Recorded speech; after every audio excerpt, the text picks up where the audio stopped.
ከባድ ነው አይቻልም ይላሉ ብዙ ሙስሊሞች ከዲናቸው ሸሽተው ርቀው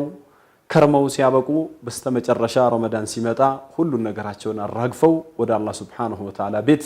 የሚመጡበት ታላቅ ወር ነው ነብያችን ሰለላሁ ዐለይሂ ወሰለም ረመዳን ሲደርስ አታኩም شهر رمضان شهر مبارك شهر عظيم እያሉ ነብዩ ሰለላሁ ዐለይሂ ወሰለም ረመዳንን ሙስሊሞች በፍቅር በደስታ እንዲቀበሉት የወሩን ክብር እንዲያውቁት ታላቅነቱን ስለ ወሩ ትሩፋት ሲናገሩ ትልቅ ወር መጣላችሁ የተባረከ ወር አላህ Subhanahu Wa Ta'ala መጾሙን ግዴታ ያደረገባችሁ